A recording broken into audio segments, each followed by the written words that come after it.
Dober dan, spoštovani gledalci in gledalke, sem Jasna Martinjak, raziskovalni projekt Povej. Z nami je gospa Mateja Udovč, poslanka poslanske skupine SMC. Lepo pozdravljeni. Lep pozdrav. Gospa Udovč. Vi prihajate iz volilnega okraja Kranj. Pa me zanima, kakšna je vaša povezanost z vašo občino, pa predvsem s krajevnimi sveti, vaškimi sveti v vašem volilnem okraju. Ja, res je, jaz sem poslanka Državnega zbora Mateja Udovč in prihajam iz prve volilne enote 5. volilnega okraja v Kranju. Moram reči, da so moje povezave z občino dobre. Ne smemo pa pozabiti, da sem bila izvoljena v prvi polovici preteklega leta. To pa je bil čas priprav na lokalne volitve in posledično je bilo v tistem času tudi komunikacija z veljaki oblasti. Z novo izvoljenim županom pa sva se dogovorila na sestanku za periodična srečanja oziroma tudi večkratna srečanja, če bi potrebe to pokazale. Sama sem se odločila, da bom obiskala vse župane prve volilne enote. Prav tako bi zelo rada obiskala vse predstavnike krajevnih skupnosti 4. in 5. volilnega okraja. Se sama menim, da so tovrstna srečanja idealna priložnost za predstavitev problemov, s katerimi se srečujejo na lokalnem nivoju in možnega nadaljnjega dogovora za sodelovanje in povezovanje. Hvala. Ja, se pravi, naslednje vprašanje bi bilo, na kakšen način sodelujete z občani, krajani, vaščani, ampak ste nekako nakazala. Je mogoče kakšna izkušnja iz vašega dosedanjega dela, ki bi jo lahko posebej želela izpostaviti kot mogoče dobro prakso, čeprav je krajši čas? Ja, načinov za povezovanje, sodelovanje z vaščani, krajani oziroma vsemi državljani je zelo veliko. Sama sem se odločila, da bom odprla poslansko pisarno na mestni občini Kranj, ki je odprta vsak ponedeljek med 16. in 18. uro.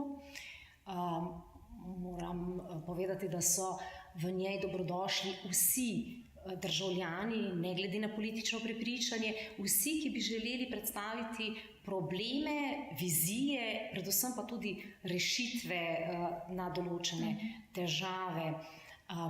Poleg tega se lahko srečujem z državljani tudi oziroma komuniciram tudi na druge načine, preko elektronske pošte, telefonov, bom rekla, modernih medijev, kot so Twitter, Instagram, Facebook. Moram pa povedati, da zelo rada se odzovem tudi povabilom na razne prireditve, ki jih prirejajo občine, krajevne skupnosti oziroma društva oziroma druge organizacije, saj so tovrstna srečanja idealna priložnost, da se sestaneš s širšim prebivalstvom, z več državljani in dejansko si izmenjaš mnenja in navežeš stike, ki mogoče ne bi prišli v poslansko pisarno, pa se na podlagi tega stika odločijo in potem pridejo s problemom oziroma z rešitvami v poslansko pisarno. Res je, ja. Hvala. Kakšno pa je vaše stališče glede strankarske demokracije v razmerju do nestrankarske demokracije? Koliko avtonomnosti uspete ohraniti kot pripadnica stranke? Strankarska oziroma parlamentarna demokracija je sistem oziroma ki temelji na načinu delitve oblasti, ki jo delimo na zakonodajno, izvršilno in sodno vejo oblasti. Trenutno jaz sem prepričana, da je ta sistem trenutno še vedno najboljši za učinkovito in transparentno delovanje države. Prav tako sem mnenja, da državljani na tak način lahko največ prispevajo in sodelujejo pri kreiranju družbe, v kateri sami živijo. Saj imajo možnosti se odzvati na volitvah, obkrožiti, izraziti svojo voljo, lahko in na referendumih, kot imajo možnost neposrednega stika z predstavnikom zakonodajne veje oblasti. Tako da jaz sama menim, da je to najboljša možna rešitev trenutno za vse državljane. Nestrankarska demokracija, pa obe veva, da je prisotna predvsem na lokalnem nivoju. To je tudi razvidno iz nestrankarskih list. Sama menim, da se na te liste uvrščajo kandidati, ki so različne političnih opcij. Njim je glavni cilj zadovoljevanje potreb na lokalnem nivoju, s tem, da pa sama menim, da je v praksi prihaja do diskrepanc oziroma da v praksi temu ni tako. Sama zagovarjam strankarsko demokracijo kot državno ureditev. Hvala.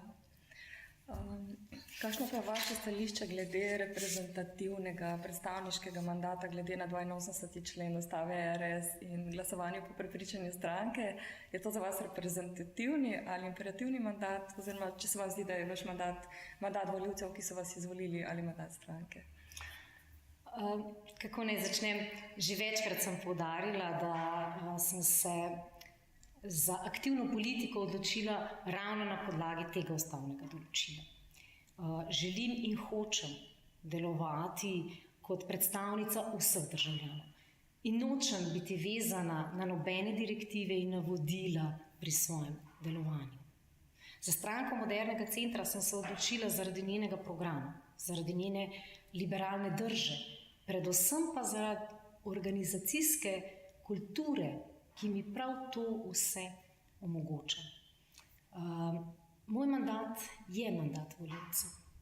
Je že res, da so se volivci odločali na podlagi programa stranke, referenc oziroma njenih takratnih rezultatov in s tem jaz nimam nobenih težav.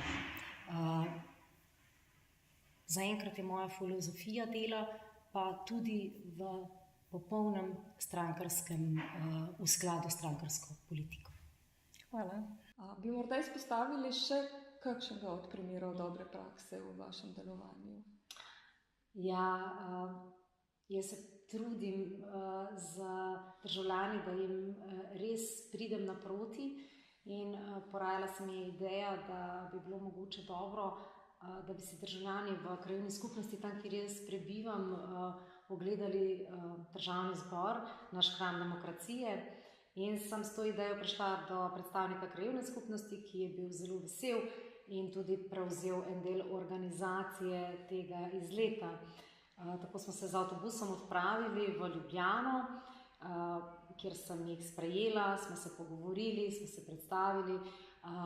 Sami so prišli z različnimi občutki v parlament, ampak dejstvo je pa bilo, da ko so odhajali iz parlamenta, da so prišli iz drugačnimi občutki, kot bi bili razsvetljeni, saj si pred prihodom v parlament niso predstavljali stvari, da so take v resnici, kot so jih tukaj videli in doživeli.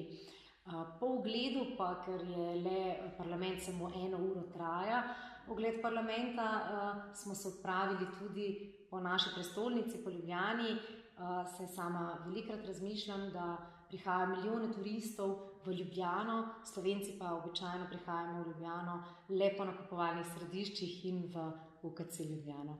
Tako da so bili zelo, zelo navdušeni in zelo veseli, da so se udeležili tega izleta. In moram povedati ob tej priliki, da ko sem objavila na Facebook to objavo, da smo šli v parlament, sem takoj dobila iz predstavnika Gasilske zveze Gorenjske, da bi si tudi oni želeli obisk parlamenta, na kar smo se dogovorili in pač uredili izlet tudi za njih. Se pravi, veseli me, da ljudi to zanima, da se zanimajo za politiko, da želijo spoznavati tako poslance kot ustanove, kjer pač mi delamo, saj ta misel, da ljudje želijo kreirati okolje, v katerem živijo. Hvala lepa, res lepo. Želite karkoli sporočiti gledalcem? Ja, gledalcem oziroma poslušalcem bi želela sporočiti samo to, da je v povezovanju in sodelovanju moč. Le skupaj lahko naredimo več, le skupaj lahko pristopimo k reševanju težav, le skupaj lahko v mirnem, argumentiranem dialogu pridemo do skupnih rešitev, ki bojo dali rezultat, da bo bolje za vse. Sem poslanka vseh volivcev. Nisem poslanka samo ene strankarske opcije. Seveda pri tem pa ne smem opozoriti, da vsi ekstremizmi so škodljivi in nevarni, zato tovrstnih idej ne bom nikoli podpirala. Okvir za moje delo je strankarska politika in program in načela stranke. Tako, ker menim, da sta dovolj široka in liberalna, da bi lahko rešili večina problemov.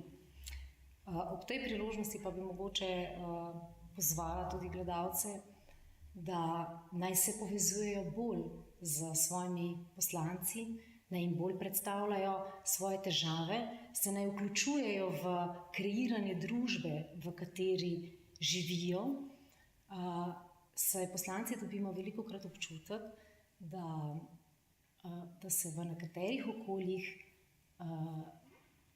državljani ne povezujejo s svojimi predstavniki zakonodajne veje oblasti.